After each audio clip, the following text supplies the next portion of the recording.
Plasticité cérébrale et spasticité qui ne sont pas pareilles.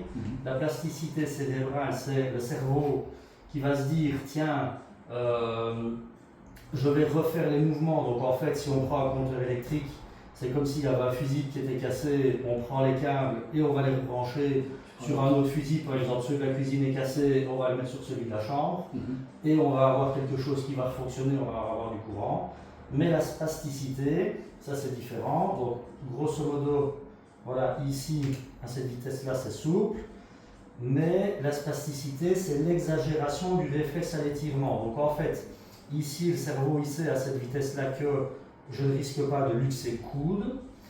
Mais si je vais un peu plus vite, là, je vais avoir un petit choc qui va se faire, que ce soit ici au niveau du poignet. On va voir c'est comme un frein. Voilà, il y a un frein, et en fait, le frein, il vient trop vite. Et alors là, il va se dire, ah bah tiens, c'est bon, ça peut y aller. Donc j'ai un choc qui se fait parce que le système nerveux dit, attention, là, on peut... c'est comme une sécurité pour c'est une sécurité. éviter de faire des dégâts. Mais qui vient trop tôt. Ouais.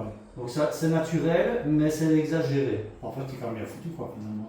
Le corps est bien fait. C'est embêtant pour nous, mais enfin, pour moi, en l'occurrence, et toi aussi.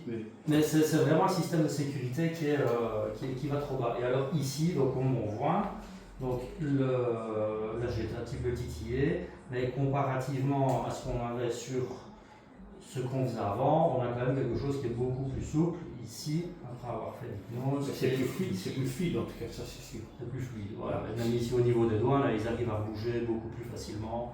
Donc ici, même pour l'hypnose, on arrive à avoir quelque chose de bien. Ok.